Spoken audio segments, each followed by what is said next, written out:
Please welcome Dana Gould.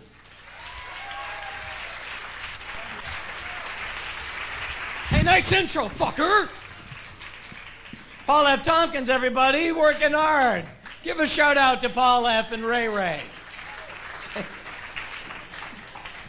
Hello, good evening. My car got broken into last week, and I've lived, and that's about the 430th time that's happened. I've lived in Boston, I've lived in New York, I've lived in San Francisco. I've never had any problems with crime, nothing. I moved to Los Angeles.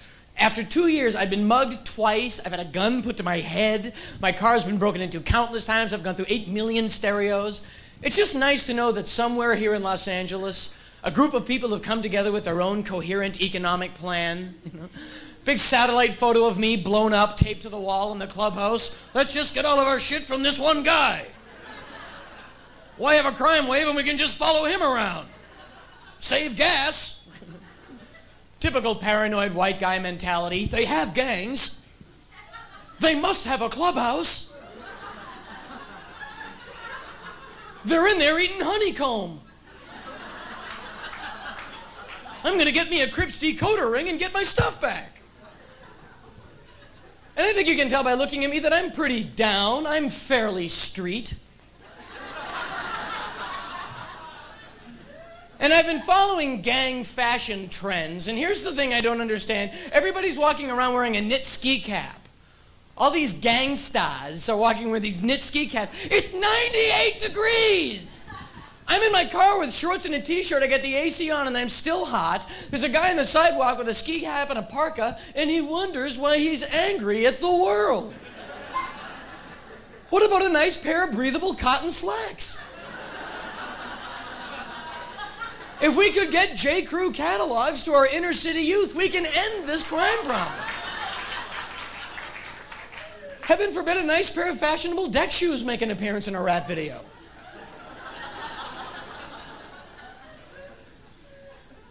I think that a certain part of your soul has to be dead if you live in an urban environment for too long because you're just exposed to so much, destroyed humanity every day. Walking around downtown LA the other day, and you just see so much distress. I was like walking with my friends, like, ew, the guy's bleeding out of the ears.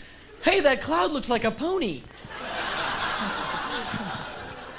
There's a guy in his underwear waving a knife, and a Starbucks, cool.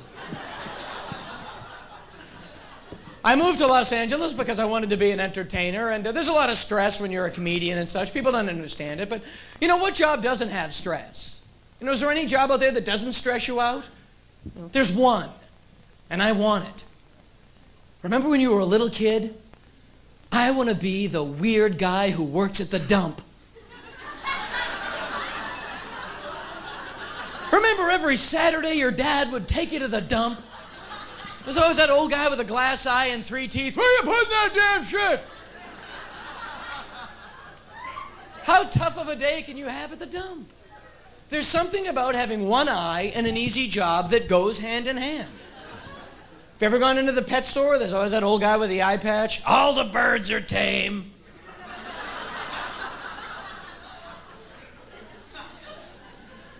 I was performing one night and I said, what job doesn't have any stress? And the guy shouted out, bingo caller! And I thought, yeah. And then I thought, no, wait a minute. Bingo caller? That's bingo caller? That has to be the most stressed out job there is. Every day you go to work and have the hopes and dreams of countless helpless and elderly people resting on your every move, just, I-6, I need my medicine. N3, I hate you! Nightmares of pissed off old people and giant ping pong balls swirling.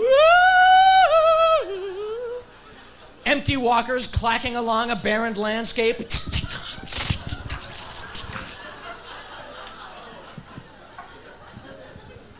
And then you talk about job stress. Look at the president. Who would want to be the president, That has more job stress than anything.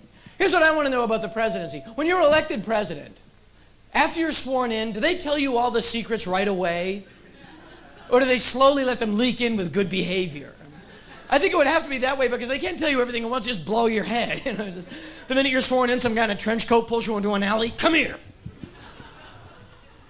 You didn't hear this. We got 2 UFOs in a warehouse and we put JFK's brain in a monkey. If you see a female monkey in a Marilyn Monroe wig, you did not see a female monkey in a Marilyn Monroe wig. Sure, you laugh, but you never know what they're up to, you know. I'm sure somewhere in the basement of the Pentagon they're saying, "Ah, ah! As soon as I eat these berries, I think I'll go play on that tire."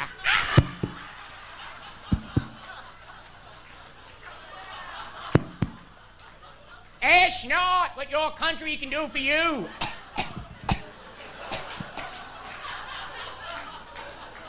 I have bugs in the hair on my back. Note here, the president uses a stick to burrow for grubs and earth mites.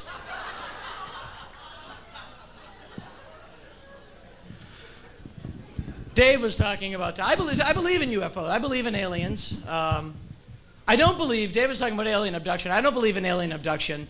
I've read a lot about it. I really have. I'm quite fascinated by it. And I find that it usually happens to the same type of people.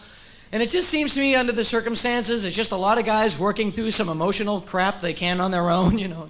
It's always some cracker, you know. I was abducted and anally probed by 2 aliens who had disguised themselves as my buddies Brad and Duke.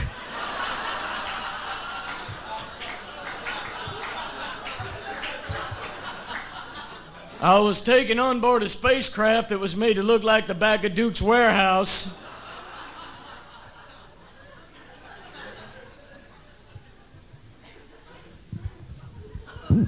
That's what I think. I wonder if those guys ever have problems with their marriages later, you know. Why'd you get your alien to make you breakfast? Honey, it was 1 probe. It meant nothing.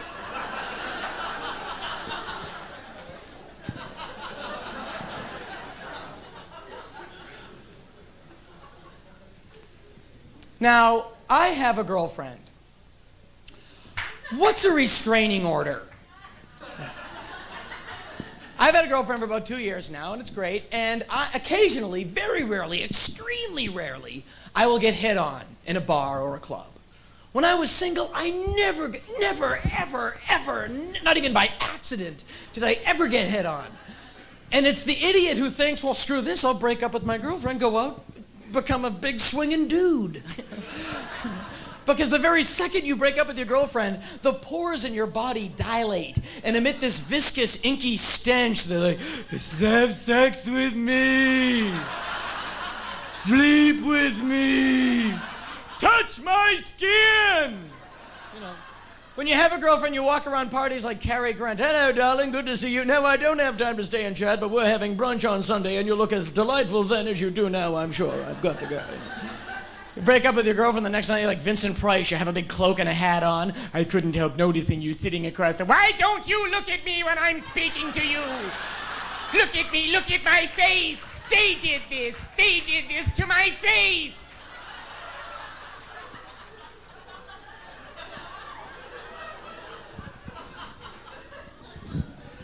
Remember the first girl that I ever went out with that I could actually call my girlfriend. I was in college.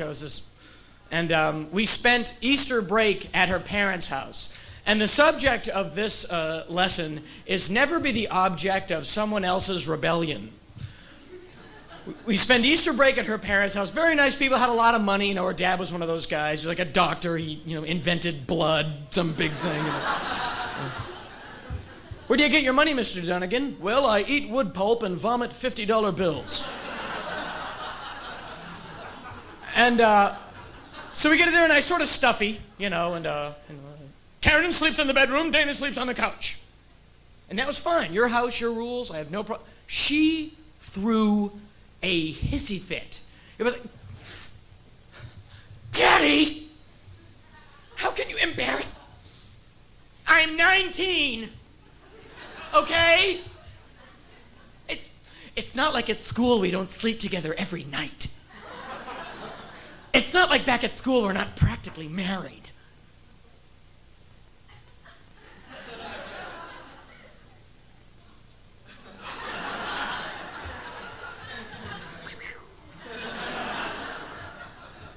Swift.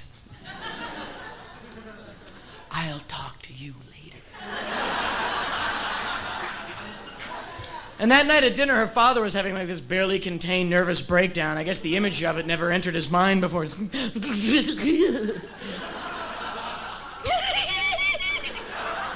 Oh, Dana, dig in. Pile on the food, boy.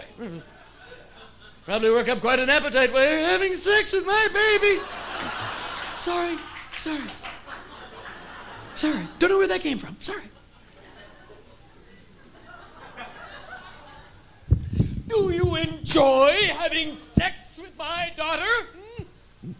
Fruit of my loins, now the bounty of your bed, bouncing on the Sealy Posturpedic like it's going out of style? Have some potatoes, man!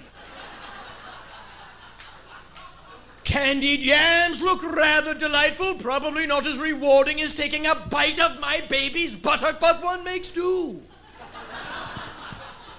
Why don't you both have sex right now? Chad, Terry, clear the table. The kids are gonna hump. No one leaves till you go at it like jackrabbits. Make it snappy and there'll still be time for cobbler and coffee on the porch. Thank you very much for coming down and supporting a wonderful cause. Good night. Thank you.